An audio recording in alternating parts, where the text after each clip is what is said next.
Hello everyone, myself Deepshikha Chaudhary. Welcome test paper live classes पे। और आज अपन की जो सेल टॉपिक है उसकी स्टडी करते हैं। तो देखते हैं व्हाट इज सेल सबसे पहले। ठीक है, चलिए देखो what is the cell.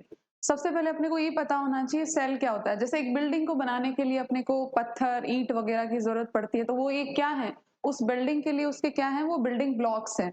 Means उसकी स्ट्रक्चरल और फंक्शन यूनिट क्या होती है एक बिल्डिंग की, किससे बनती है बिल्डिंग, ईंटों से, पत्थरों से। उसी तरह प्लांट्स और एनिमल्स में जो लिविंग ऑर्गेनिज्म है उनकी स्ट्रक्चर और फंक्शन यूनिट क्या होती है, जो काम भी करती है, जिससे बनते हैं, तो वो क्या होती है, सेल। तो सेल का स्टार्टिंग अगर देखें अपन, तो सेल को सिंपली अपन इस तरह से डिफाइन कर सकते हैं, a cell is the fundamental and structural unit of all living organism. Means एक सेल क्या है, आपकी structural and function unit of all living organism. और लिविंग ऑर्गेनिज्म में आप सब लोग जानते हो कि प्लांट और एनिमल्स इंक्लूड हैं। तो सेल क्या है आपकी, cell is the fundamental and structural unit. Functional का मीनिंग जो काम भी करती है, स्ट्रक्चरल का मीनिंग क्या होता है, जो जिससे आपकी बॉडी हो या प्लांट्स हो कंप्लीटली क्या होती है, सेल्स से बनी हुई होती है, तो वो क्या होगी, उसकी स्ट्रक्चरल यूनिट होगी। फंक्शनल उसी से सारे काम होते हैं, तो फंक्शन होगी। फंडामेंटल, विदाउट इसके लाइफ पॉसिबल नहीं है, लिविंग ऑर्गेनिज्म पॉसिबल नहीं है। तो एक फंडामेंटल, स्ट्रक्चरल एंड फंक्शनल, तीनों क्या है, इंपॉर्टेंट है, तो ध्यान रखना। Cell is the fundamental, structural and functional unit of the all living organism. और लिविंग में आपको पता है कि क्या इंक्लूड होते हैं, plants and animals. Okay, clear. चले नेक्स्ट देखते हैं, सेल की डिस्कवरी किसने की थी। फर्स्ट ऑफ ऑल सेल को डिस्कवर किसने किया था, किसने बताया था कि सेल नाम की कोई चीज होती है, तो वो था रॉबर्ट हुक। रॉबर्ट हुक ने सबसे पहले क्या किया था, सेल को डिस्कवर किया था। और वो किस में किया था, कॉर्क सेल में। कॉर्क सेल डेड सेल होती हैं, कॉर्क सेल क्या होती है, डेड सेल्स होती हैं। किसने किया था, हुक ने। किसमें किया था, कॉर्क सेल में। दो ही मेन इंपोर्टेंट है। सबसे पहले डिस्कवरी किसने की थी, तो रॉबर्ट हुक ने। और किसमें करी थी, कॉर्क सेल में, दैट इज डेड सेल्स। ठीक है। उसी तरह एंटनी वॉन ल्यूएनहोक था, उसने क्या किया था, उसने भी देखा था, लेकिन सबसे पहले किसमें देखा था, लाइव सेल में, लिविंग सेल्स में देखा था इसने। लिविंग सेल में, लिविंग सेल्स में इसने सेल को सबसे पहले देखा था।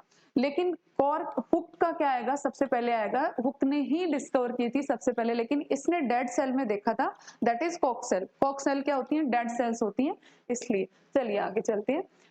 अब क्या है, the invention of compound electron microscope. ये जो कंपाउंड इलेक्ट्रॉन माइक्रोस्कोप है, इसके थ्रू अपन क्या कर सकते हैं, सेल की डिटेल स्टडी कर सकते हैं।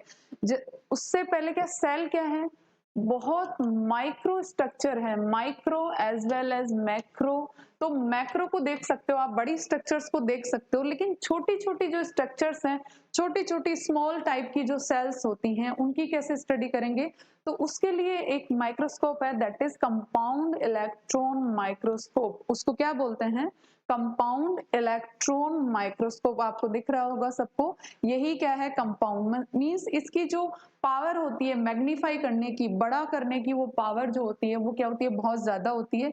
इसलिए माइनर से माइनर, छोटी से छोटी सेल क्या हो सकती है, आपको दिखाई देती है, आप उसकी स्टडी कर सकते हो। किसके थ्रू, कंपाउंड इलेक्ट्रॉन माइक्रोस्कोप के थ्रू आप एक छोटी से छोटी सेल को भी क्या कर सकते हो, डिटेल स्टडी कर सकते हो। तो इसलिए अपन ये यूज में करते हैं। ठीक है, नेक्स्ट देखते हैं सेल थ्योरी। अब सेल की डिस्कवरी की थी रॉबर्ट हुक ने की थी। रॉबर्ट हुक ने सेल की स्टडी करी थी, लेकिन सेल थ्योरी मींस आगे सेल के बारे में डिस्क्रिप्शन किसने दिया, किसने बताया कि सेल क्या होती है, तो देखो सेल थ्योरी फेमस एग्जाम है ये। सेल थ्योरी बार बार पूछी जाती है क्वेश्चन।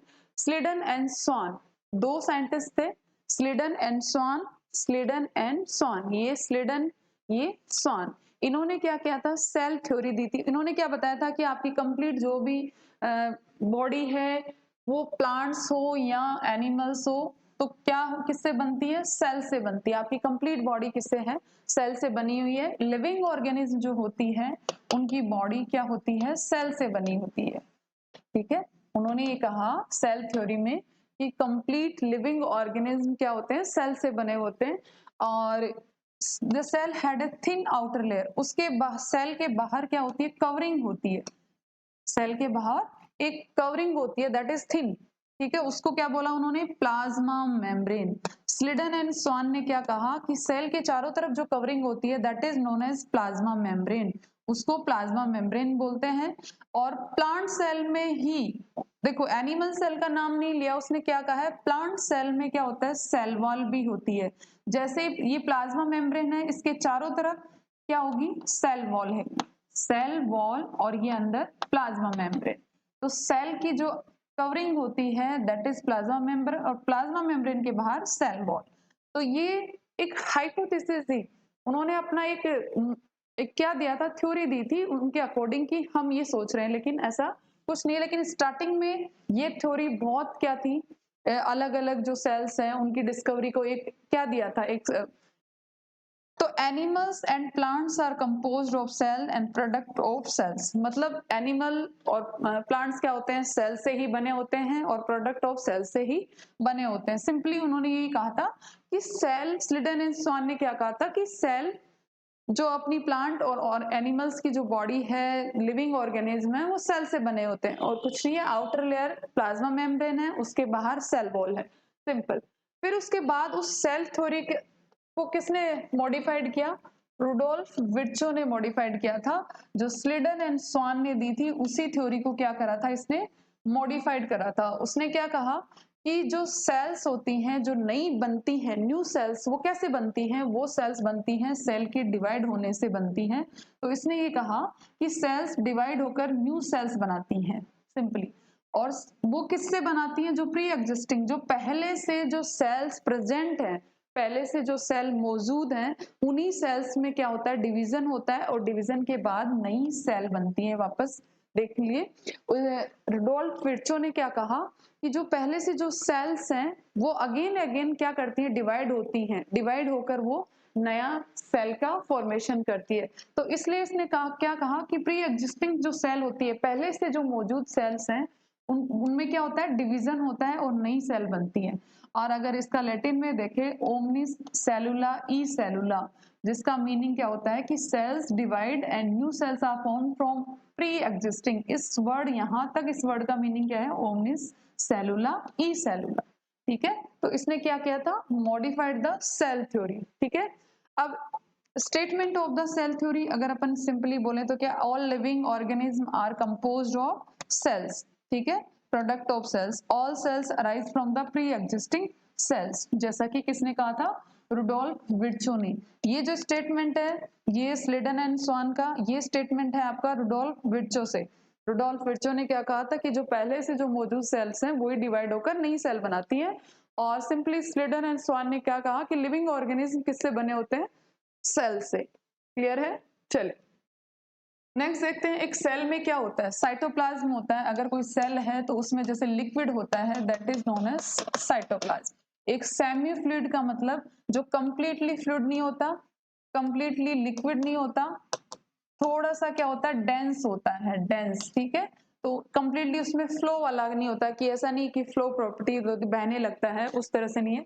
तो सेमी फ्लूइड टाइप का एक क्या होता है, मैट्रिक्स, उसी को बोलते हैं जो लिक्विड सेमी फ्लूइड है, where cellular activities and chemical reactions occur. एक सेल के अंदर जो भी फंक्शन करने के लिए जो एक्टिविटीज होती है, उस सेल का जो काम है, वो जो फंक्शन परफॉर्म करने के लिए जो भी एक्टिविटीज होती हैं, वो चाहे केमिकल हो, फिजिकल हो, तो जो भी एक्टिविटीज होती हैं वो किस में होती है, साइटोप्लाज्म में होती है, ठीक है। ये अगर सेल में साइटोप्लाज्म होता है तो सेल कैसी होती है, लिविंग इन नेचर, कैसी होती है, लिविंग इन नेचर, ठीक है। और अगर साइटोप्लाज्म नहीं होता, ड्राई होता है, तो वो कैसी होती है, डेड इन नेचर होती है, डेड इन नेचर। तो ये एक सेल को क्या करता है, keeps the cell in living state, cell को लिविंग बनाए रखता है कौन, साइटोप्लाज्म, ठीक है। क्लियर है सभी के। राइबोसोम नेक्स्ट है, क्या होता है, राइबोसोम होता है non mitochondrial bound organelles found in cytoplasm. आपको पता है कि नॉन मेम्ब्रेन्स होता है, राइबोसोम्स कहाँ प्रेजेंट होते हैं? एंडोप्लाज्मिक रेटिकुलम, और वो भी कौन सी? रफ एंडोप्लाज्मिक रेटिकुलम पर होते हैं। और ये साइटोप्लाज्म में भी ऐसा नहीं है कि एंडोप्लाज्मिक पे होते हैं, लेकिन रफ जो बोलते हैं एंडोप्लाज्मिक रेटिकुलम को, रफ इसी वजह से बोलते हैं क्योंकि उसकी जो सरफेस पे क्या होते हैं, राइबोसोम प्रेजेंट होते हैं, जिनकी वजह से क्या होती है, एंडोप्लाज्मिक रेटिकुलम क्या होती है, रफ होती है। उसी तरह साइटोप्लाज्म में मिलते हैं, क्लोरोप्लास्ट में भी मिलते हैं, माइटोकॉन्ड्रिया भी मिलते हैं, और रफ एंडोप्लाज्मिक रेटिकुलम पे। तो रफ वर्ड होता है वो राइबोसोम को ही डिटेक्ट करता है, क्योंकि इसी की वजह से एंडोप्लाज्मिक रेटिकुलम क्या होती है, रफ इन नेचर होती है। ठीक है, जैसे राइबोसोम्स है, ठीक है, कहाँ कहाँ प्रेजेंट होते हैं? साइटोप्लाज्म में होते हैं, क्लोरोप्लास्ट में होते हैं, माइटोकॉन्ड्रिया में होते हैं, और रफ एंडोप्लाज्मिक रेटिकुलम पे होते हैं। फिर देखते हैं कि कुछ सबसे बड़ी सेल, सबसे छोटी सेल, सबसे छोटी सेल कौन सी होती है? देखो, सबसे छोटी सेल स्मॉल माइकोप्लाज्मा होता है, 0.3 माइक्रोएम। कितनी छोटी है? देखो, माइक्रो में है। और largest isolated single cell egg of ostrich, ये एनिमल में आएगी। सबसे लंबी नर्व सेल है। साइज ऑफ बैक्टीरिया दे रखा है, ह्यूमन आरबीसी दे रखा है 7.0 माइक्रोएम। क्लियर है सभी को? तो सबसे छोटी कौन सी है? माइकोप्लाज्मा। सबसे बड़ी है एग ऑफ ऑस्ट्रिच। ऑस्ट्रिच के एग में जो सेल्स होती हैं दैट इज क्या है? Largest in nature. जो सबसे बड़ी होती है, जो ऑस्ट्रिच का एग में जो सेल्स होती हैं वो सबसे बड़ी होती हैं। सबसे लंबी नर्व सेल्स होती हैं। प्लांट्स में देखोगे तो आप फाइबर सेल्स होती हैं। प्लांट्स में कौन सी होती है? फाइबर सेल्स होती हैं। साइज ऑफ बैक्टीरिया ये होता है 3 to 5 माइक्रोएम होता है, और आरबीसी का साइज देखो 7.0। तो इस एग में जो सेल्स होती हैं वो कैसी होती हैं? लार्जेस्ट होती हैं। ठीक है, क्लियर है सभी को? और ये है आपका माइकोप्लाज्मा, जिसमें सबसे छोटी क्या होती है? ये सेल होती है। माइकोप्लाज्मा सबसे छोटी सेल होती है। ये आपकी नर्व है जो लॉन्गेस्ट है, लॉन्गेस्ट, नॉट लार्जेस्ट, लॉन्गेस्ट है, लंबी है। ये बैक्टीरिया है, और ये आरबीसी, जिनकी कैसी होती है? 7.0 माइक्रोएम क्या होता है? साइज होती है। क्लियर है? चलें आगे, नेक्स्ट देखें। अगर अपन एक ओवरव्यू देखें सेल का, तो देखो किसके बेसिस पे देखते हैं कि फंक्शंस क्या हैं इसके? फंक्शंस क्या हैं? देखो, शेप ऑफ द सेल क्या है? तो कैसी हो सकती है? डिस्क लाइक हो सकती है, पॉलीगोनल हो सकती है, कॉलमनर हो सकती है, क्यूबॉइड हो सकती है, थ्रेड लाइक हो सकती है, इररेगुलर मतलब कोई शेप नहीं है, इररेगुलर हो सकती है, पॉलीगोनल हो सकती है, ठीक है, सिलेंड्रिकल हो सकती है, लॉन्गिट्यूडिनल हो सकती है, किस तरह से भी शेप कोई फिक्स नहीं होती, इररेगुलर शेप भी हो सकती है। लेकिन अगर क्यूबॉइडल क्यूब जैसी है तो क्यूबॉइड बोल देते हैं, कॉलम जैसी है कॉलम बोल देते हैं, डिस्क जैसी बोल दे, डिस्क जैसे ये है तो डिस्क लाइक बोल देते हैं। कोई फिक्स स्ट्रक्चर नहीं होती, शेप नहीं होती, तो उसको बोलते हैं irregular shape of the shell. ठीक है, तो यहाँ पर ये दिख रही है आपको, ये सेल्स दो तरह की होती हैं, सेल्स के टाइप हैं ये। यहाँ पर आपने देखा कि कोई भी शेप पॉसिबल है शेल की, चाहे वो इररेगुलर हो या रेगुलर हो, दोनों शेप क्या होती है? पॉसिबल होती है शेल की। अब अपन देखते हैं कि what is the type of cells. Cells के कितने टाइप्स हैं? तो सेल्स दो तरह के होते हैं, prokaryotic cell and eukaryotic cell. कितने तरह के होते हैं? जो आपको पूछे भी जाते हैं एग्जाम में, दो तरह के सेल होते हैं, प्रोकैरियोट एंड यूकैरियोट। तो देखो यहाँ पे डिफरेंस देखते हैं अपन, what is the meaning of prokaryote and what is the meaning of eukaryote. Prokaryote में क्या होता है? No well defined nucleus. बिल्कुल, ये क्या होता है? सबसे इंपॉर्टेंट है। प्रोकैरियोट का मीनिंग ये होता है, प्रो कैरियोट मतलब जिसमें न्यूक्लियस क्या होता है? प्रिमिटिव टाइप का। नॉट वेल डेवलप्ड न्यूक्लियस मतलब बहुत विकसित न्यूक्लियस नहीं होता है। तो नो वेल डिफाइंड न्यूक्लियस, इसमें क्या होगा? जस्ट अपोजिट कर दीजिए, वेल डिफाइंड न्यूक्लियस प्रेजेंट होता है इसमें विद ए न्यूक्लियर मेम्ब्रेन। और बाई चांस अगर इसमें कहीं प्रेजेंट में होता है तो विदाउट क्या होता है? न्यूक्लियर मेम्ब्रेन के होता है, विदाउट न्यूक्लियर मेम्ब्रेन के होता है। तो ठीक है, a single length of only nucleic acid, nucleic acid होता है लेकिन इतना वेल डिफाइंड, क्योंकि न्यूक्लियस ही नहीं प्रेजेंट है। न्यूक्लियस प्रेजेंट होता है तो उसी में तो जेनेटिक मटेरियल होता है। तो ये भी अगर कहीं पर nucleic acid means DNA RNA तो प्रेजेंट होता है लेकिन not well developed. Several lengths of genetic material chromosomes present है, डीएनए आरएनए इसमें सब क्या होता है, सब प्रेजेंट होता है यूकेरियोटिक सेल में with nuclear membrane with covering. Okay, ribosomes कैसे होते हैं, स्मॉल होते हैं। लार्जर राइबोसोम क्योंकि फर्दर आगे जाके किसमें पार्टिसिपेट करते हैं, प्रोटीन सिंथेसिस में पार्टिसिपेट करते हैं, तो राइबोसोम्स क्या होंगे आपके, वेल डेवलप्ड राइबोसोम्स प्रेजेंट होते हैं। ठीक है, नो अदर सेल ऑर्गेनल्स, कोई सेल ऑर्गेनल्स मतलब सेल के ऑर्गन्स नहीं होते हैं, नो। ओके, इसमें क्या होगा, सेवरल ऑर्गेनल्स प्रेजेंट होते हैं, जैसे माइट्रोक्लोरोप्लास्ट है, माइट्रोकॉन्ड्रिया है, एंडोप्लाज्मिक रेटिकुलम है, इस तरह से बहुत सारे क्या होते हैं, सेल ऑर्गेनल्स होते हैं। जो एडवांस टाइप की जो सेल होती है उसी को यूकैरियोटिक सेल बोलते हैं। एग्जाम्पल्स आर बैक्टीरिया, इसके एग्जाम्पल क्या है, प्रोकैरियोटिक का याद रखिएगा, बहुत बैक्टीरिया है, बीजीए है, ब्लू ग्रीन एल्गी, तो इसमें दो ही आते हैं, bacteria and blue green algae. जो प्रिमिटिव टाइप के बैक्टीरिया हैं वो इसमें आते हैं प्रोकैरियोट में, और एडवांस टाइप के जो भी हैं जैसे अमीबा हैं, all plants and animal cell सब किस में आती हैं, यूकैरियोट में आती हैं। आई थिंक समझ में आ गया होगा। ठीक है, प्रोकैरियोट का मीनिंग क्या होता है, जिसमें न्यूक्लियस नहीं होता, सेल ऑर्गेनल्स इतने डेवलप नहीं होते हैं, राइबोसोम्स छोटा होता है, for example bacteria and blue green algae. उसी तरह यूकैरियोट्स में क्या होता है, वेल डेवलप्ड न्यूक्लियस होता है, न्यूक्लियर मेम्ब्रेन के साथ होता है, न्यूक्लियस के चारों तरफ जो मेम्ब्रेन होती है उसी को बोलते हैं अपन न्यूक्लियर मेम्ब्रेन, न्यूक्लियस के चारों तरफ जो कवरिंग होती है उसी को न्यूक्लियर मेम्ब्रेन बोलते हैं।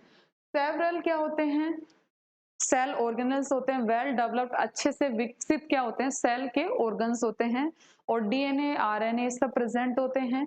ठीक है, और एग्जाम्पल क्या होता है, all plant cells and animal cell and amoeba. Okay, चलिए नेक्स्ट देखते हैं। अगर किसी बैक्टीरिया की शेप, किसी कोई बैक्टीरियल सेल है तो उसकी शेप अगर रोड लाइक है, अगर उसकी शेप कैसी है, रोड लाइक शेप है, तो उसको बोलते हैं अपन बेसिलस। ठीक है, और अगर किसी की स्पेरिकल शेप है, किसी बैक्टीरियल सेल की, अगर किसी बैक्टीरियल सेल की शेप अगर रोड लाइक है तो उसको बेसिलस बोलते हैं, अगर स्पेरिकल है तो उसको कोकस बोलते हैं। कोमा शेप, सिंपल इस तरह से कोमा शेप क्या होती है, कई सेल्स होती हैं तो उसको बोलते हैं विब्रियो, जैसे विब्रियो कोलेरा होता है, तो ठीक है, स्पाइरल होती है तो स्पाइरलम बोलते हैं। देखो बेसिलस रोड लाइक, ये रहा बेसिलस मीन्स इस तरह से रोड लाइक स्ट्रक्चर जो होती हैं that is known as bacillus. ठीक है, स्पैरिकल, और ये विब्रियो ये जो कोमा जैसा है ये स्पाइरल इस तरह से हो सकता है, और कोकस स्पैरिकल मतलब गोल गोल इस तरह से स्पैरिकल। तो ये सब क्या है आपकी बैक्टीरियल सेल का स्ट्रक्चर्स है। आई थिंक समझ में आ गई होंगी। स्पाइरल को बोलते हैं स्पाइरलम, जो स्नैक जैसा होता है उस तरह से, और कोमा जो सेल्स होती हैं उनको विब्रियो बोलते हैं, जो सर्कल होती हैं सर्कुलर होती हैं उनको बोलते हैं कोकस बोलते हैं, और जो रोड लाइक स्ट्रक्चर्स होती हैं उनको बोलते हैं बेसिलस। तो bacillus, कोकस, vibrio and spiral important है, ध्यान रखिएगा। रोड लाइक को बेसिलस बोलते हैं, सर्कुलर गोल गोल जो होती है कोकस बोलते हैं, कोमा जैसी सेल्स होती है उनको विब्रियो बोलते हैं, और जो स्पाइरल होती है स्नेक की तरह दैट इज स्पाइरलम। चलिए अब अपन आते हैं कि प्रोकैरियोटिक सेल में क्या क्या चीजें होती हैं। प्रोकैरियोटिक सेल में क्या क्या चीजें होती हैं, तो प्रोकैरियोटिक सेल में सिंपल अपन देखें तो सेल एनवलप जो कवरिंग होती है बाहर की उसको सेल एनवलप बोलते हैं। मीजोसोम्स एंड क्रोमेटोफोर्स होते हैं। न्यूक्लिक एसिड, न्यूक्लिक एसिड नहीं होता, न्यूक्लियोइड जो प्रिमिटिव टाइप का होता है उसी को बोलते हैं primitive not well developed. Flagella होता है, पिलाई एंड फिम्ब्री होता है, राइबोसोम्स होते हैं, इंक्लूजन बॉडी। अब एक एक करके इनको देखते हैं कि क्या होते हैं ये। देखो सबसे पहले अपन देखते हैं सेल एनवेलप। सेल एनवेलप में देखो चारों तरफ जो होगी, चारों तरफ जो ये चीजें होती हैं सेल की, ये आपको दिख रही होंगी, ये वाला जो है ये सब क्या है, सेल का एनवलप, कवरिंग होती है सेल की, जो किससे बनी होती है, ग्लाइकोकैलेक्स से, सेल वॉल से और प्लाज्मा मेम्ब्रेन से। ठीक है, जैसे अंदर की तरफ क्या होता है, प्लाज्मा मेम्ब्रेन, उसके बाहर सेल वॉल, और वो दोनों किससे बनती है, ग्लाइकोकैलेक्स से। तो made of 3 tightly bound layer, 3 layer से बनती है, कौन सी, आपकी सेल एनवलप, जिसमें सेल वॉल है, प्लाज्मा मेम्ब्रेन है और ग्लाइकोकैलेक्स, ये वाला। ओके, सिंपल है। ठीक है, चले देखिए अब ग्लाइकोकैलेक्स क्या होता है। देखिए, आउटर लेयर होती है सबसे ज्यादा, आउटर लेयर होती है सेल एनवलप की, आउटर लेयर होती है ये, सबसे बाहर वाली जो लेयर होती है उसको बोलते हैं ग्लाइकोकैलेक्स। और उसके अंदर जो it is composition and thickness very different bacteria, thickness थोड़ी क्या होती है, ज्यादा होती है, स्लाइम भी हो सकती है, लूज मतलब क्या, और कैप्सूल भी, कैप्सूल जैसे वायरस वगैरह में होता है, स्लाइम लेयर वगैरह प्रेजेंट होती है, बैक्टीरियोफेज वगैरह में होता है, बैक्टीरियल सेल्स में होता है। तो ग्लाइकोकैलेक्स क्या होता है, सबसे आउटर मोस्ट जो लेयर होती है वो ग्लाइकोकैलेक्स बोलते हैं उसको। फिर आती है सेल वॉल, जो मिडिल लेयर होती है। ग्लाइकोकैलेक्स के बाद देखो यहाँ पर क्या है, सेल वॉल आ रही है। सेल वॉल क्या है, मिडिल लेयर है। ये तीनों पार्ट क्या होते हैं, ये जो होता है वो सेल एनवलप होता है, और सेल एनवलप में सबसे बाहर वाली लेयर होती है ग्लाइकोकैलेक्स, उसके बाद सेल वॉल होती है, जो हर प्रोकैरियोट में क्या होती है, मिलती है। सेल वॉल हर प्रोकैरियोट में मिलती है, और प्लांट में, यूकैरियोट्स में किस में मिलती है, प्लांट सेल में मिलती है। ये क्या है, यूकैरियोट्स हैं। यूकैरियोट्स में किस में मिलती है, प्लांट सेल में मिलती है। अब ये क्या करती है, ग्लाइकोकैलेक्स आउटर लेयर होती है, उसके अंदर सेल वॉल होती है, जो कि क्या होती है, shape to the cell, cell को क्या देती है, शेप देती है, as well as structural support देती है। और बैक्टीरियम जो भी कोलैप्सिंग है, ब्रस्टिंग है, बैक्टीरिया सेल को फटने से, सिकुड़ने से क्या करती है, प्रोटेक्ट करती है सेल वॉल। उसकी स्ट्रक्चरल सपोर्ट भी देती है, स्ट्रक्चरल सपोर्ट भी देती है, शेप भी देती है, एज वेल एज उसको फटने से या फिर उसको सिकुड़ने से सेल वॉल को बचाती, सेल को बचाती है सेल वॉल। चलिए नेक्स्ट देखते हैं प्लाज्मा मेम्ब्रेन। अब सबसे अंदर वाली ग्लाइकोकैलेक्स के बाद सेल वॉल है, ग्लाइकोकैलेक्स के बाद क्या है, सेल वॉल है, फर्स्ट सेकंड एंड थर्ड, ये तीनों क्या हैं आपके सेल के एनवलप हैं। ठीक है, तो थर्ड अपन पढ़ते हैं प्लाज्मा मेंबर। सबसे अंदर वाली लेयर है, सेमी परमेबल होती है नेचर में, हर किसी भी चीज को अंदर आने जाने नहीं देती, सेलेक्ट करती है कौन चीज सेल के लिए हार्मफुल है, कौन बेनिफिशियल है। तो ये जो प्लाज्मा मेम्ब्रेन होती है, सेमी परमेबल मेम्ब्रेन का यही मतलब होता है कि पहले जो सेल के जो अंदर जाना है, बाहर जो निकालना है, उस पर क्या करती है, कंट्रोल करती है। हर कोई अगर कोई हार्मफुल चीज अगर सेल के पास आई, और तो पहले प्लाज्मा मेम्ब्रेन उसको क्या करती है, देखती है कि सेल में जाने, अंदर जाने लायक है कि नहीं है, तो ये क्या करती है, सेलेक्ट करती है। तो इसको ये भी बोलते हैं सेलेक्टिव परमेबल मेम्ब्रेन। तो ये हर चीज को अंदर जाने नहीं देती, सेमी परमेबल होती है कि हर कोई भी चीज आई, अजय आर्सेनिक होता है सेल के लिए बहुत हार्मफुल होता है, अगर उसको एंट्री दे दी तो उसने सेल की डेथ हो जाएगी। तो इस तरह से ये सेलेक्ट करती है। तो सेमी परमेबल वर्ड इसीलिए होता है कि सब कुछ नहीं, सब कुछ अंदर नहीं जाएगा सेल के। ठीक है, this is structurally similar to that of eukaryotes. ये यूकैरियोट्स में भी प्रेजेंट होती है प्लाज्मा मेम्ब्रेन, किसमें प्रेजेंट होती है, यूकैरियोट्स में भी प्लाज्मा मेम्ब्रेन प्रेजेंट होती है, जैसे प्रोकैरियोट्स में होती है। ठीक है, अब अपन देखते हैं, अब सेल एनवेलप के बेसिस पे जो सेल की जो तीनों कवरिंग पढ़ी है आपने, ग्लाइकोकैलेक्स पढ़ी है और सेल वॉल पढ़ी है और प्लाज्मा मेम्ब्रेन पढ़ी है, तो उसके बेसिस पे क्या होता है, ये वो क्या करती हैं, एक साइंटिस्ट थे ग्राम, क्रिश्चियन ग्राम, तो उन्होंने क्या किया था, एक स्टैंड डेवलप किया था। अब क्या हुआ कि जैसे सेल होती है, तो उन्होंने डिफरेंशिएट करने के लिए एक स्टैंड बनाया था कि ये सेल ये है, तो उनको अलग अलग कलर में करना। उन्होंने क्या कहा था, एक स्टेन बनाया था, जो उनके नाम पर ही बोला जाता है, ग्राम पॉजिटिव और ग्राम नेगेटिव। तो जो वो जो स्टेन बनाया था उन्होंने, अगर वो कोई स्टेन, अगर कोई सेल क्या करती है, अगर इंटैक्ट करती है, ग्रहण करती है, तो उसको पॉजिटिव बोलते हैं, और नहीं लेती तो उसको नेगेटिव बोलते हैं। जैसे उन्होंने क्या किया था, क्रिश्चियन ग्राम ने क्या बनाया था, एक स्टेन बनाया था। ठीक है, क्या डेवलप किया था? He developed gram staining method. Staining का मतलब होता है सेल्स को कलर प्रोवाइड करवाना। अगर कोई कलर लेती है, they take up and retain the gram stain, तो पॉजिटिव हो गई। और अगर they do not retain and the gram stain, अगर वो नहीं लेती ग्राम स्टेन को सेल्स, तो वो कैसी होंगी? नेचर में ग्राम नेगेटिव। अगर स्टेन को लेती हैं तो ग्राम पॉजिटिव होती है, अगर नहीं लेती तो ग्राम नेगेटिव होती है। ये सिंपल है। क्रिस्टियन ग्राम ने स्टेन डेवलप किया था, इसलिए इसको क्या बोलते हैं? ग्राम स्टेन बोलते हैं। ठीक है, तो ग्राम स्टेनिंग जो लेती है दैट इज ग्राम पॉजिटिव, जो नहीं लेती वो ग्राम नेगेटिव होती है। तो ध्यान रखिएगा, क्रिस्टियन ग्राम ने ग्राम स्टेन बनाया था। जो सेल्स क्या करती हैं? स्टेन को इंटैक्ट करती हैं, वो ग्राम पॉजिटिव होती हैं, जो नहीं लेती वो ग्राम नेगेटिव होती है। ठीक है, चले आगे देखो। लास्ट में नेक्स्ट जो टॉपिक है मीजोसोम्स एंड क्रोमेटोफोर्स, ये अपन पढ़ रहे हैं प्रोकैरियोट्स में। ये किसमें पढ़ रहे हैं? प्रोकैरियोट्स में। तो मीजोसोम्स क्या होता है? It is formed by the infolding of plasma membrane. ये जो इनफोल्डिंग होती है, प्लाज्मा मेम्ब्रेन की जो इनफोल्डिंग होती है, उसी से बनते हैं ये। इसमें क्या होता है? वेसिकल्स होती हैं, टिब्यूल्स होती हैं और लेमिली होती हैं। तो यहाँ पर देखते हैं, ये जो इनफोल्डिंग दिख रही है आपको, ये देखिए, सबसे पहले ये सेल वॉल है, ये सेल वॉल दिख रही है आपको। इससे बाहर की कवरिंग क्या होती है? ग्लाइकोकैलेक्स होती है। और ये जो दिख रही है आपको, ये प्लाज्मा मेम्ब्रेन है। ये जो दिख रही है ये क्या है? Plasma membrane. तो इसी का फोल्डिंग दिख रहा होगा आपको, ये क्या है? मीजोसोम। तो अन जो होती है क्या होती है? इनफोल्डिंग, अनफोल्डिंग नहीं, इनफोल्डिंग। फोल्डिंग बन के मीजोसोम्स का क्या होता है? डेवलपमेंट होता है। इसमें वेसिकल्स होती हैं, टिब्यूल्स होती हैं। ठीक है, इसी में मीजोसोम्स में।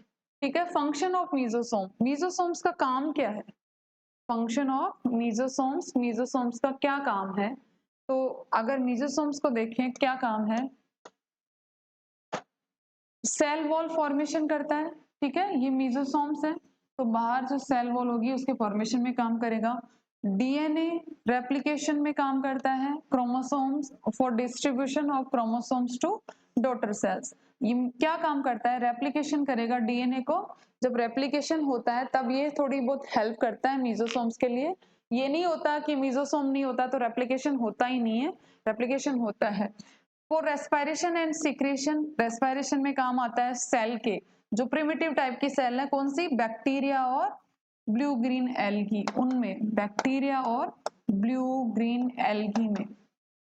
इंक्रीज द सरफेस एरिया, अगर सरफेस एरिया बढ़ाता है, क्यों? क्योंकि इसको क्या करना पड़ता है? सिक्रेशन करना पड़ता है of plasma membrane and enzymatic content. Plasma membrane का सरफेस एरिया बढ़ाएगा तो प्लाज्मा मेम्ब्रेन क्या करेगी? जो भी सेल्स के अंदर आने वाले सब्सटेंस है और बाहर निकलने वाले सब्सटेंस है, उन पे क्या होगा? अच्छे से वो क्या करेगी?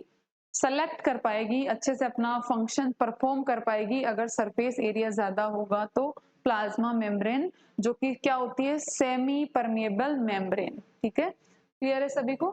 चलें नेक्स्ट देखो, ये भी प्रोकैरियोट का ही है। प्रोकैरियोट में क्या? क्रोमेटोफोर्स। ठीक है, क्रोमेटोफोर्स ये क्या होते हैं? पिगमेंट कंटेनिंग, जिनमें कलर होता है।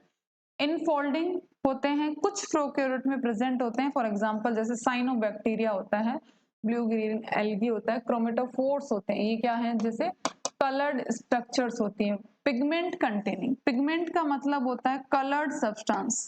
कलर्ड जो चीजें होती हैं वो पिगमेंट होती हैं। अगर कलर्ड को अब आगे देखें तो क्या होता है? जैसे कलरफुल क्या होते हैं? क्रोमोप्लास्ट होते हैं। तो उसी तरह पिगमेंट क्या होता है? जो कलर्ड होती है। यहाँ पर दिख रहा होगा आपको, ये क्या है? क्रोमेटोफोर्स हैं, जो प्रिमिटिव सेल्स में प्रेजेंट होती हैं, बैक्टीरिया वगैरह में प्रेजेंट होती हैं। नेक्स्ट देखते हैं अपन न्यूक्लियोइड। न्यूक्लियोइड देखो, न्यूक्लियस वेल डेवलप्ड न्यूक्लियस नहीं होता है, इसलिए न्यूक्लियोइड बोलते हैं। तो it is formed of non membranes, non membrane, non membrane circular genomic DNA होता है। देखो ये वाला, इसमें कोई भी चारों तरफ क्या होता है? कवरिंग नहीं होती, इसलिए इसको बोलते हैं नॉन मेम्ब्रेनस न्यूक्लियोइड बोलते हैं। इसलिए अगर कवरिंग होती तो इसको बोलते हैं न्यूक्लियस। कवरिंग अगर होती तो इसको बोलते न्यूक्लियस बोलते, अगर कवरिंग होती तो न्यूक्लियस बोलते अपन इसको, लेकिन कवरिंग नहीं है, सिर्फ क्या आता है फोल्डिंग है, फोल्डिंग होती है चारों तरफ, कोई कवरिंग नहीं है इसलिए न्यूक्लियोइड बोलते हैं। अगर वेल डेवलप्ड कवरिंग होती चारों तरफ, आउटर लेयर होती तो उसको बोलते हैं न्यूक्लियस, लेकिन प्रोकैरियोट में आप लोग जानते हो ये पॉसिबल नहीं है, तो इसलिए इसको क्या बोलते हैं, सर्कुलर एक तरह का क्या होता है जीनोमिक डीएनए होता है जिसको बोलते हैं न्यूक्लियोइड होता है, जो कि क्या करता है प्रोटीन सिंथेसिस करेगा। मेनी बैक्टीरिया है स्मॉलर स्कूलर डीएनए, किसी भी डीएनए किसी बैक्टीरिया में अगर सर्कुलर डीएनए होता है तो उसको बोलते हैं प्लाज्मिड, ठीक है, जो आउटसाइड जो जीनोम होता है इसके बाहर की तरफ होता है। ये देखो ये क्या होता है प्लाज्मिड होता है, ये आपका अलग से डीएनए है और वो प्लाज्मिड डीएनए होता है, ठीक है। तो it gives some unique phenotype characters, ये क्या देता है बैक्टीरियल सेल को कुछ फिनोटाइप कैरेक्टर्स देता है, और इसी प्लाज्मिड का यूज होता है बायोटेक में, बहुत वाइड रेंज पर होता है बायोटेक्नोलॉजी में, इस क्योंकि ये एक्स्ट्रा क्रोमोसोमल डीएनए बोलते हैं, इस बैक्टीरिया इस प्लाज्मिड को क्या बोलते हैं बैक्टीरिया सेल का एक्स्ट्रा क्रोमोसोमल डीएनए, जो क्रोमोसोमल डीएनए, क्योंकि जो मेन डीएनए ये तो है, ये है सेल का जिससे पूरे फंक्शंस होने ये डीएनए, लेकिन ये एक्स्ट्रा में रहता है, तो इसको निकालकर क्या करते हैं बायोटेक में यूज करते हैं, कहीं पर भी अपने को जो भी डिजायरेबल कैरेक्टर चाहिए होते हैं तो ये कैरी करता है, तो प्लाज्मिड का वहां काम में होता है प्लाज्मिड डीएनए का, तो ये बायोटेक में बहुत ज्यादा काम आता है प्लाज्मिड डीएनए। नेक्स्ट देखते हैं फ्लैजिला। अब फ्लैजिला क्या है, देखो फ्लैजिला क्या होता है, these are thin filamentous extensions होते हैं, थिन फिलामेंटस, यहाँ पर दिख रहे होंगे ये वाले जो होते हैं थिन फिलामेंटस क्या होते हैं फ्लैजिला, ये इस तरह से ये जो दिख रहा है आपको इसको क्या बोलते हैं फ्लैजिलम, ठीक है। और इसकी स्ट्रक्चर अगर देखें फ्लैजिलम के 3 पार्ट होते हैं, filament, hook and basal body, जैसा यहाँ पे दिख रहा है आप सब लोगों को, ये जो पार्ट है ये फिलामेंट वाला पार्ट होता है, ये हुक वाला पार्ट होता है और ये बेसल वाला पार्ट होता है, ठीक है। The filament is the longest portion and extend from the cell surface to the outside, ये सेल सरफेस से आता है आउटसाइड को निकलता है, तो फ्लैजिलम क्या होता है आपका एक फिलामेंटस एक्सटेंशन होता है सेल के आउटसाइड में जो होता है, their number and arrangement are vary, ये हर बैक्टीरिया में नंबर क्या करते हैं डिफरेंट करते हैं, ऐसा नहीं है कि हर में एक ही फ्लैजिला होगा, एक ही फ्लैजिलम होता है, ठीक है, बहुत सारे होते हैं तो फ्लैजिला बोलते हैं उसको। तो ये क्या होता है इसमें 3 पार्ट होते हैं, filament, hook and basal body, इसके 3 पार्ट होते हैं फ्लैजिलम के। और फ्लैजिलम क्या होता है सेल के आउटर साइड में जो एक्सटेंशन होता है, जो टेल की तरह दिखता है, टेल लाइक स्ट्रक्चर होती है, उसी को क्या बोलते हैं अपन फ्लैजिलम, ठीक है। नेक्स्ट देखते हैं pili and fimbriae, pili, these are the surface, ये भी क्या होती है सरफेस स्ट्रक्चर होती है, लेकिन एक चीज यहाँ पर ध्यान रखने की है कि इनका कोई रोल नहीं होता मोटिलिटी में, मीन्स मूवमेंट में इनका कोई रोल नहीं होता, ऐसा नहीं होता कि जो बैक्टीरियल सेल में जो मूवमेंट होता है वो इनकी वजह से होता है, इनकी वजह से नहीं होता है। तो pili are elongated tubular structures made of a special protein जिसको बोलते हैं पिलिन, पिलाई किससे बोलते हैं पिलिन से, ये प्रोटीन है जो किस में प्रेजेंट होती है पिलाई में, ठीक है। दोनों स्ट्रक्चर वही एक्सटेंशन होती हैं, आउटर साइड का एक्सटेंशन होती है और मूवमेंट में कोई रोल नहीं होता। फिम्बरी क्या होती है स्मॉल ब्रिशल लाइक, जैसे अपनी ब्रश होती है उसी तरह ये ब्रिशल्स होती हैं, ये वाली ब्रिशल्स होती हैं, इनको बोलते हैं जैसे ब्रश वगैरह में अपने जो वो हेयर जैसे स्ट्रक्चर्स होते हैं उनको बोलते हैं फिम्बरी, तो उसी तरह बैक्टीरियल सेल में जो ये स्ट्रक्चर्स दिख रही हैं आपको ब्रिसल्स जैसी स्ट्रक्चर, वो ही क्या होती हैं फिम्बरी होती हैं, जो पूरी सेल के बाहर होती हैं। तो कुछ बैक्टीरिया में क्या होता है ये अटैचमेंट का काम, अटैच द बैक्टीरिया तो रॉक्स वगैरह चट्टान वगैरह के चिपकने में क्या होती हैं ये फिम्बरी हेल्प करती हैं। तो क्लियर है सभी को।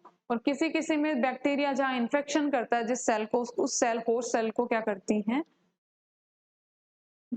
Bacteria rocks in streams and to host tissue, ठीक है। तो फिम्बरी और पिलाई दोनों मूवमेंट में कोई रोल नहीं होता इनका, ये भी सेल की क्या होती है आउटर साइड में एक्सटेंशंस होती हैं और ब्रेशियल लाइक स्ट्रक्चर्स होती हैं फिम्ब्री, और पिलाई क्या होती है आपकी इलोंगेटेड ट्यूबुलर स्ट्रक्चर्स होती हैं।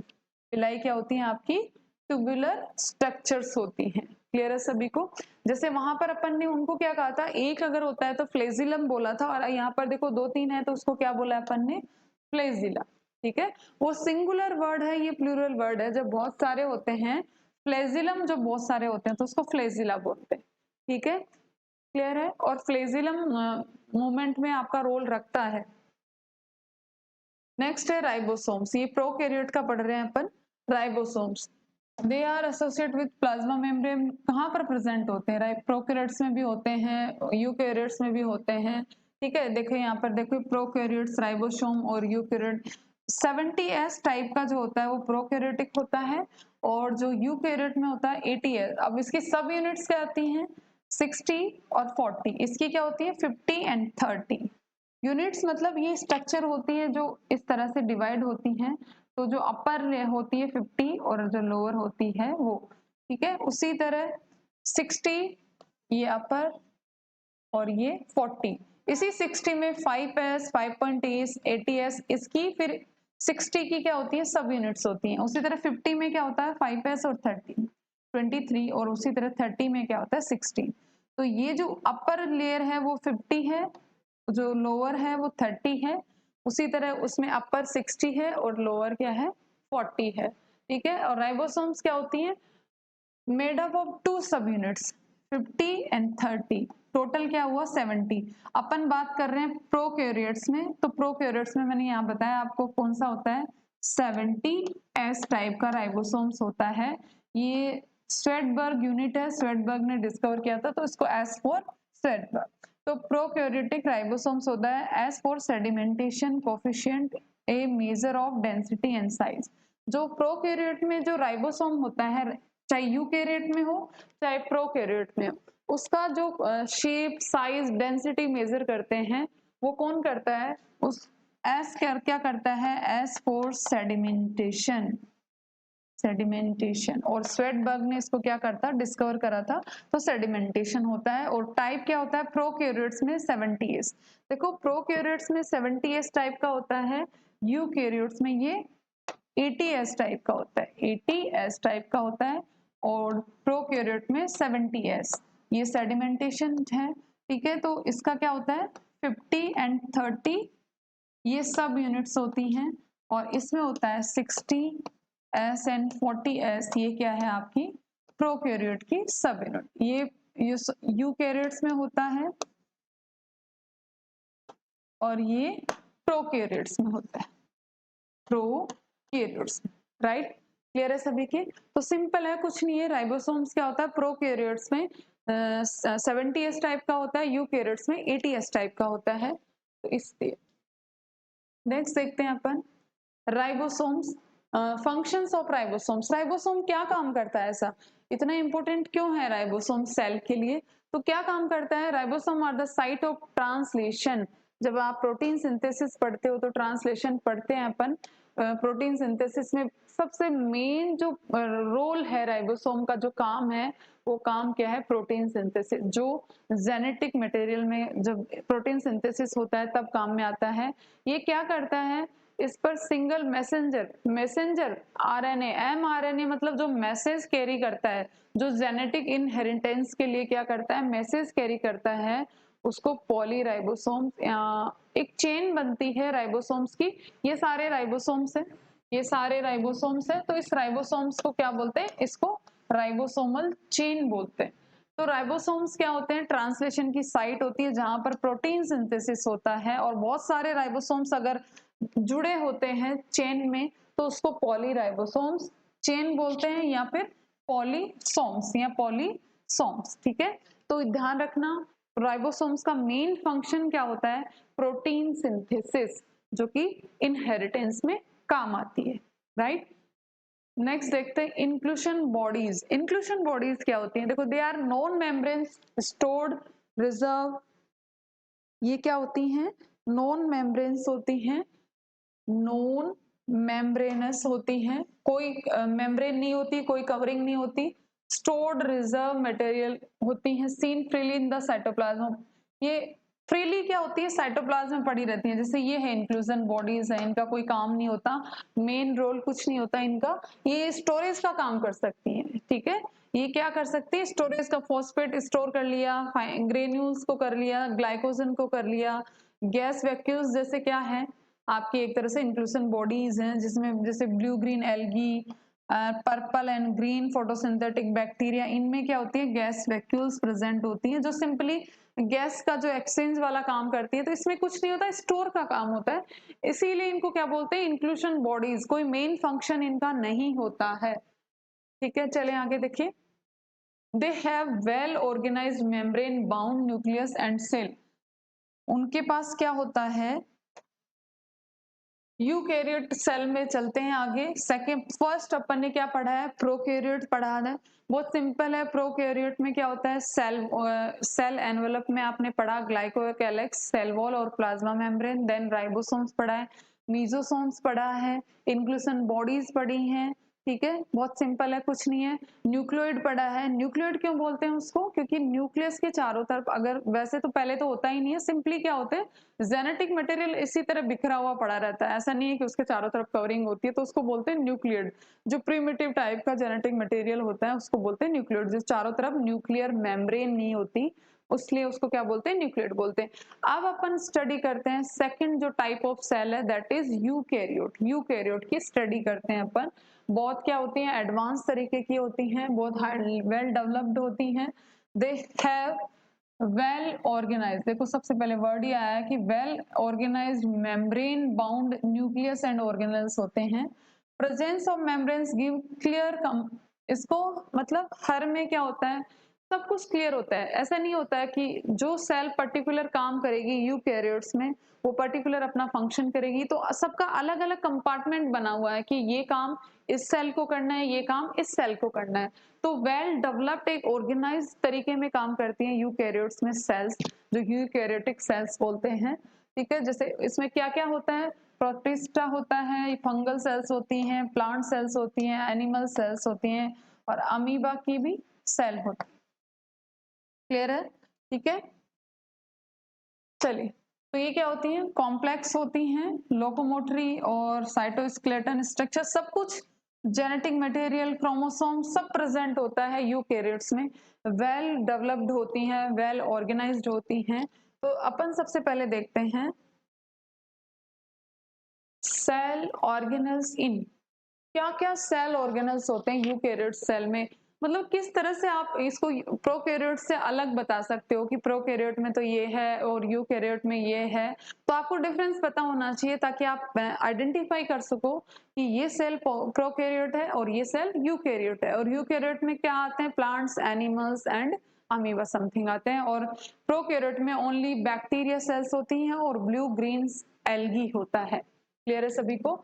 तो अब अपन यूकैरियोट्स में पढ़ते हैं कि क्या क्या होता है। यूकैरियोट्स में सेल मेम्ब्रेन होती है, सेल वॉल होती है, सेल मेम्ब्रेन, सेल वॉल होती है, एंडोप्लाज्मिक रेटिकुलम, गोल्जी बॉडी, जितने भी lysosomes, vacuoles, mitochondria, plastid, ribosome, cytoskeleton, cilia, flagella, centrosome या सेंट्रियोल्स, न्यूक्लियस, माइक्रोबॉडीज जो छोटी छोटी स्टोरेज का काम करती है, जैसे वहां पर इंक्लूजन बॉडीज था प्रोकैरियोट में, उसी तरह। तो ये आपने ये वेल ऑर्गेनाइज्ड क्या है, यूकैरियोट सेल है।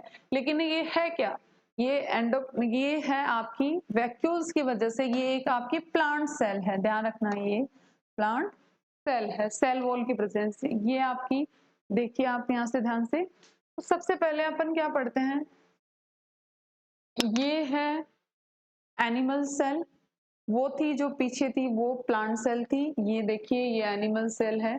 डिफरेंस आपको पता लग जाएगा आगे क्या होता है। सेल मेम्ब्रेन पहले अपन पढ़ते हैं, सेल मेम्ब्रेन यूकैरियोट्स की जो स्ट्रक्चर है वो सबसे पहले अपन पढ़ते हैं सेल मेम्ब्रेन, जो कवरिंग होती है सेल में। उसमें अपन ने क्या पढ़ा था, सेल एनवेलप, उसमें अपन तीन चीजें इंक्लूड करी थी, ग्लाइकोकेलेक्स और cell wall and plasma membrane. तो इसी तरह अपन यूकैरियोट में सिंपली अपन ने क्या है, सेल मेम्ब्रेन, जिसे प्लाज्मा मेम्ब्रेन भी बोलते हैं। तो सेल मेम्ब्रेन किससे बनी होती है, सबसे पहले स्टडी जो इसकी करी गई थी, सबसे पहले सेल मेम्ब्रेन के बारे में स्टडी जो करी गई थी वो थी आरबीसी में करी गई थी, वो भी ह्यूमन आरबीसी में बताया गया था कि सेल मेम्ब्रेन किससे बनती है, लिपिड्स होते हैं, लिपिड की 2 लेयर होती हैं और प्रोटीन और कार्बोहाइड्रेट की लेयर होती है। सबसे पहले ध्यान रखना, ये इंपॉर्टेंट है, सेल मेम्ब्रेन की स्टडी किसमें करी गई थी? सबसे पहले तो ह्यूमन आरबीसी में सेल की स्टडी करी गई थी, सेल मेम्ब्रेन की, सेल की कवरिंग की। और सेल जो कवरिंग होती है यूकैरियोट्स में, उसमें 2 लिपिड की लेयर होती है, प्रोटीन की लेयर होती है, एक कार्बोहाइड्रेट की लेयर होती है। तो सिंपली लिपिड्स क्या होती हैं? फॉस्फोग्लिसराइड टाइप की लिपिड्स होती हैं और इनके पास क्या होता है? पोलर हेड होता है जो कि हाइड्रोफोबिक टेल्स होती हैं। पोलर हेड का मतलब क्या होता है? हाइड्रो, ये फोबिक और ये हाइड्रोफिलिक होता है। ये क्या होता है? Hydrophilic in nature. हाइड्रोफिलिक क्या होता है? नेचर। हाइड्रोफिलिक का मतलब water loving, okay, water loving. और हाइड्रोफोबिक क्या होता है? वाटर हेटर, जो पानी से दूर भागते हैं। फोबिक, जैसे अपन बोलते हैं ना इसको, इस चीज का फोबिया है, फोबिया, तो फोबिक वर्ड वहीं से आया है। फोबिक का मीन्स मतलब क्या होता है कि पानी से दूर भागना, वाटर हेटर, ठीक है। ये होते हैं वाटर लविंग। तो लिपिड क्या होती हैं आपकी? हाइड्रोफिलिक होती हैं और हेड होता है इनका, और जो हाइड्रोफोबिक होता है वो टेल होता है। तो hydrocarbons is the protected from the aqueous environment. Okay, clear है सभी को? तो यहाँ पर अपन थोड़ा सा डायग्राम से देख लेते हैं इसको।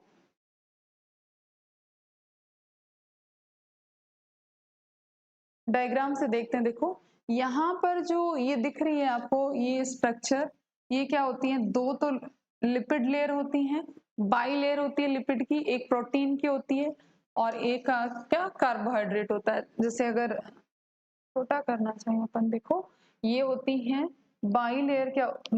क्या होता है? लिपिड लेयर होती है, ये लिपिड की बाई लेयर होती है, तो जो दिख रही है आपको इस तरह से, ठीक है। उस, और ये क्या होता है? Sugar, protein. शुगर क्या होता है आपका? Carbohydrate, carbohydrate. और जो टेल्स होती हैं किसमें? लिपिड में। लिपिड की स्ट्रक्चर कैसी होती है? इस तरह से होती है, टेल एंड हेड।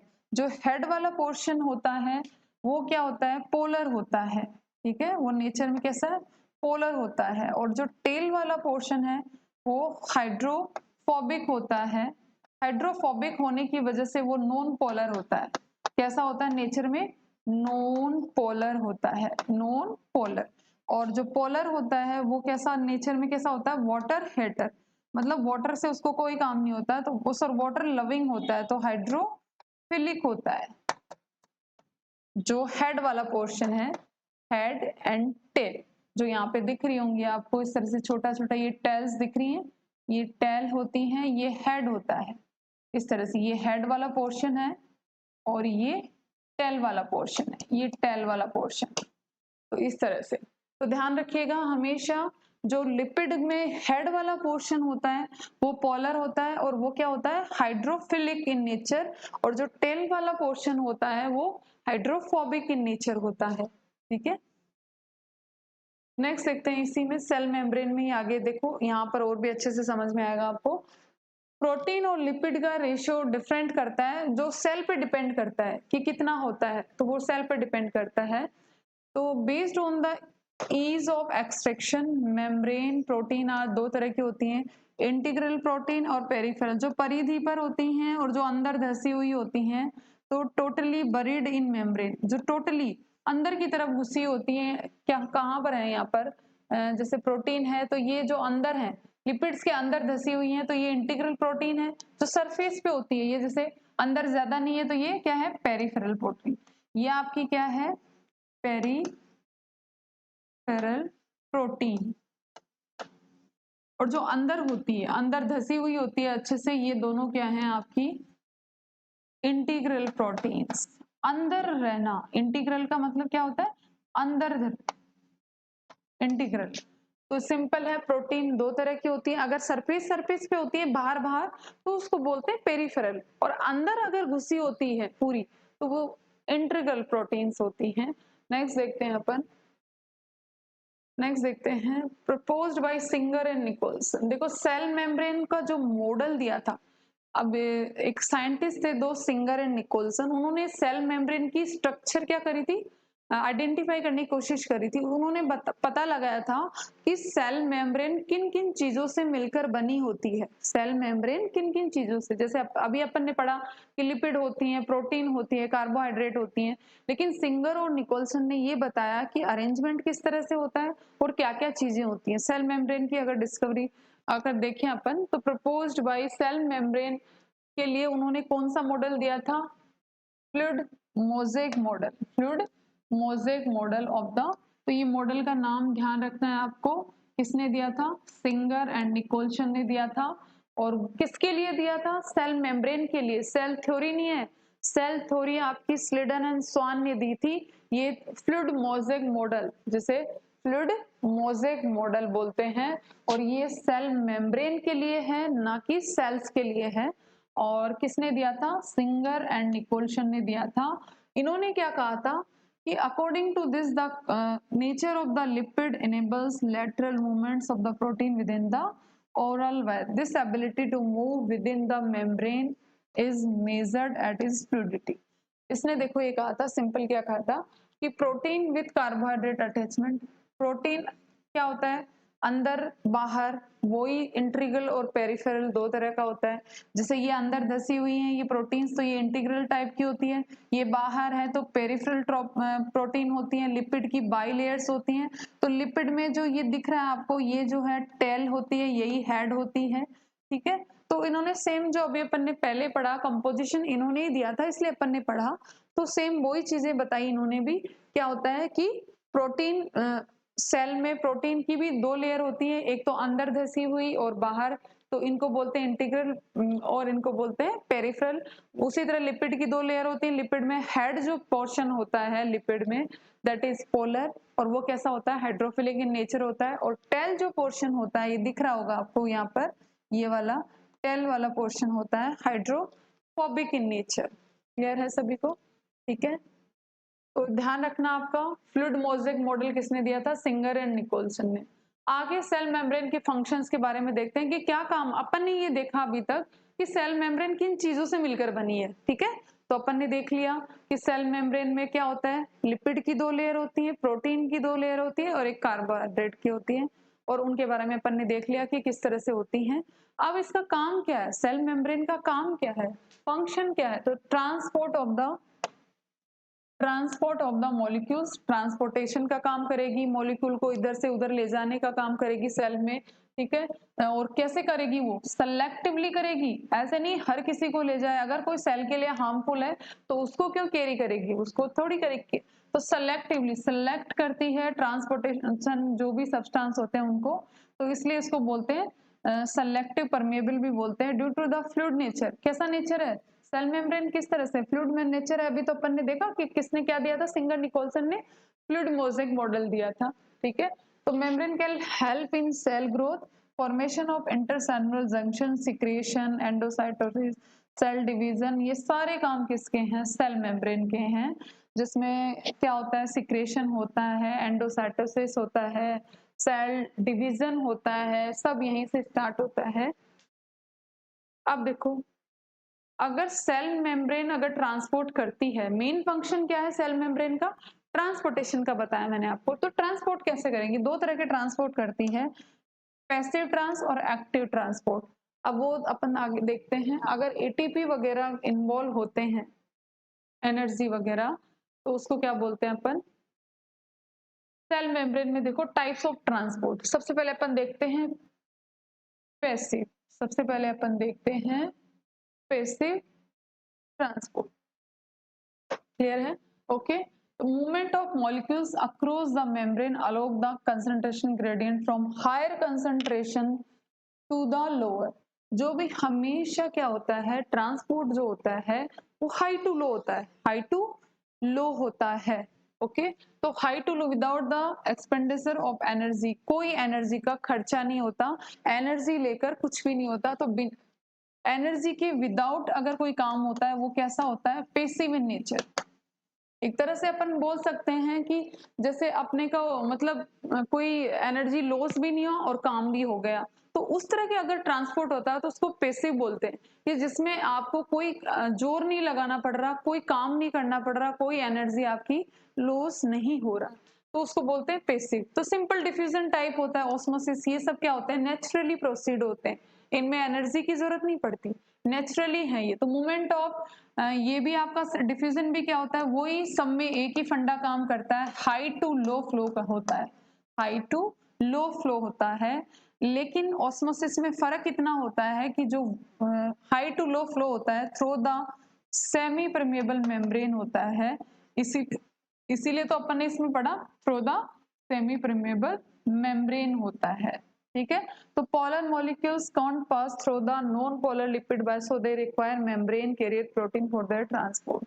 तो ठीक है, तो देखो पैसिव ट्रांसपोर्ट क्या होता है, यही होता है जिसमें एनर्जी का कोई खर्चा नहीं होता, नो एनर्जी इन्वॉल्वमेंट, कोई एनर्जी, और नेचुरल प्रोसेस होता है। नेचुरल प्रोसेस या तो डिफ्यूजन होता है या फिर क्या होता है, ऑस्मोसिस होता है, ऑस्मोसिस होता है या फिर डिफ्यूजन होता है। क्लियर है सभी को? नेचुरली जिसमें अपने को कोई काम करने की जरूरत नहीं पड़ रही, कोई एनर्जी वेस्ट करने की जरूरत नहीं पड़ रही, तो पैसिव ट्रांसपोर्ट होता है। क्लियर है सभी को? ये सेल मेम्ब्रेन के फंक्शंस है, ये सेल मेम्ब्रेन के फंक्शन है कि सेल मेम्ब्रेन क्या क्या काम करती है। अब अपन पढ़ते हैं एक्टिव, जिसमें एनर्जी चाहिए, एक्टिव चाहिए, उसमें एनर्जी का इन्वॉल्वमेंट होता है, that is active transport, movement of molecules across the membrane against the concentration gradient from lower to the higher concentration with the expenditure of energy ATP is utilized, example sodium potassium pump। बहुत important है sodium and potassium pump, जो कि एक cell की growth के लिए ये दोनों क्या होते हैं, बहुत रिक्वायरमेंट होती है इनकी, सोडियम एंड पोटेशियम। ये पंप जो होता है वो एक्टिव ट्रांसपोर्ट होता है, और इसमें क्या होता है, एनर्जी, देखो एनर्जी इन्वॉल्वमेंट होती है, एटीपी यूटिलाइज्ड, एटीपी एनर्जी क्या हो रही है, खर्च हो रही है, अपनी एनर्जी क्या हो रही है, खर्च हो रही है, एनर्जी यूटिलाइज्ड हो रही है, काम में ले रहे हैं अपने एनर्जी। तो एनर्जी काम में लेंगे तो कैसा होगा, एक्टिव ट्रांसपोर्ट, ना कि पैसिव। और एग्जांपल क्या है एक्टिव ट्रांसपोर्ट का, sodium potassium pump, means sodium cell के अंदर जाएगा या पोटेशियम बाहर आएगा, या जहां पर जो कंसंट्रेशन होती है, अगर अंदर सोडियम की ज्यादा है तो उसको बाहर भेजना है, और अगर पोटेशियम की ज्यादा है तो उसको बाहर, इस तरह से अंदर बाहर, सेल के अंदर बाहर सोडियम एंड पोटेशियम का अमाउंट जो क्या करते हैं, बैलेंस करके रखते हैं, उसको बोलते हैं सोडियम पोटेशियम पंप, जो कि अपने न्यूरॉन्स के लिए भी बहुत ज्यादा क्या होता है, बेनिफिशियल होता है। तो सोडियम पोटेशियम का यही होता है, सोडियम पोटेशियम पंप को क्या करते हैं।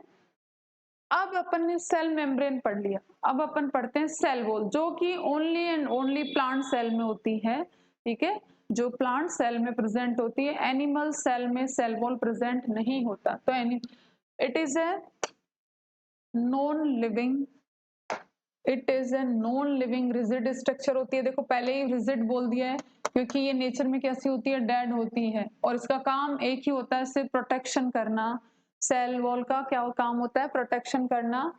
और रिजिड देखो मेनली सेल, यहाँ पर देखना आप क्या काम करता है, देखो सेलुलोज से बनी होती है, गैलेक्टेंस, मेनोज, मिनरल्स लाइक, ये सब क्या करते हैं, इनसे बनी होती है। अलग अलग सेल में अलग अलग चीजों से क्या होती है, सेल वॉल बनी होती है। ऐसा नहीं है कि सब में सेल वॉल की सेलुलोज से ही बनी होती है, नहीं, अलग अलग चीजें होती हैं। सेलुलोज होता है, हेमिसोलुलोज होता है, मेनोज होता है, गैलेक्टेंस होते हैं, कैल्शियम कार्बोनेट होता है, अलग अलग तरह की सेल वॉल होती है। सब में डिपेंड करता है कि आपकी सेल किस टाइप की है, सेल की टाइप पे डिपेंड करता है कि सेल वॉल कैसे ही होगी। तो इन अदर प्लांट्स में क्या होता है, सेलुलोज, हेमिसोलुलोज, पैक्टिन, प्रोटीन, लिग्निन, ये सब क्या होते हैं, सेल वॉल के क्या होते हैं, कंपोजिशंस होते हैं, जो डिपेंड करते हैं सेल के टाइप पर।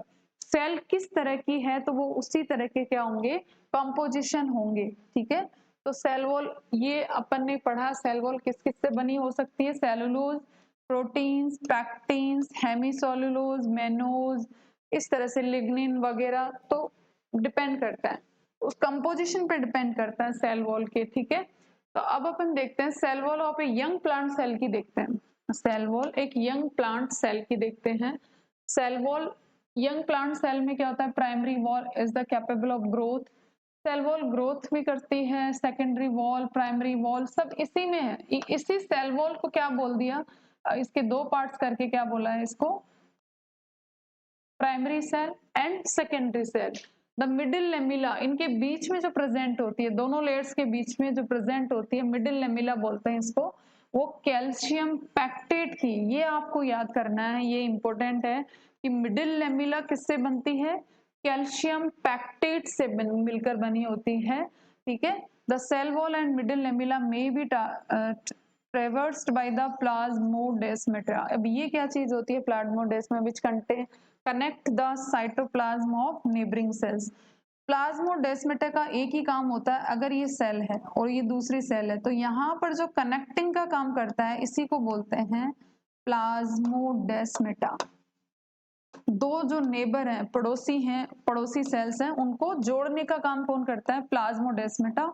और ये प्लाज्मोडेस्मेटा आपका सेल मेम्ब्रेन में, सॉरी सेल वॉल में प्रेजेंट होता है, ठीक है, क्लियर है। नेक्स्ट देखते हैं अपन फंक्शंस क्या है, सेल वॉल के फंक्शंस क्या है। फंक्शन क्या है, ये एक तो अगर आउटर है, आउटर आपको पता है कि आउटर क्या करता है, शेप देता है, सेल को क्या देता है, शेप दे रहा है, प्रोटेक्शन का काम करेगा सेल को। और जो भी मैकेनिकल डैमेज होता है, कई बार क्या होता है कुछ तरह से सेल को अगर कोई लॉस होता है तो उस डैमेज से प्रोटेक्ट भी कौन करता है, सेल वॉल करता है, क्योंकि सेल वॉल का नेचर कैसा होता है, रिजिड, जैसा मैंने अभी बताया आपको, रिजिड नेचर होता है। It helps in cell to cell interaction. Cell to cell interaction के लिए इसमें क्या होते हैं, अभी बताया प्लाज्मोडेस्मेटा, क्या होता है, प्लाज्मोडेस्मेटा। क्लियर है सभी को, ठीक है। और नेक्स्ट देखते हैं, ये सेल वॉल के फंक्शन चल रहे हैं, सेल वॉल के फंक्शन। थर्ड अपन endomembrane system. Endomembrane system में बहुत सारे आते हैं, एंडोप्लाज्मिक रेटिकुलम आते हैं, गोल्जी बॉडी होते हैं, तो लाइसोसोम्स, वैक्यूल्स वगैरह, ये सब किसमें, इनको कनेक्टिवली क्या बोलते हैं, सबको एक जगह करके एंडो मेम्ब्रेन सिस्टम, जिसमें एंडोप्लाज्मिक रेटिकुलम होती है, गोल्जी बॉडी होती है, और लाइसोसोम्स होते हैं और वैक्यूल्स होते हैं। तो चलिए ये अपन नेक्स्ट दोबारा देखते हैं फिर आगे, ठीक है।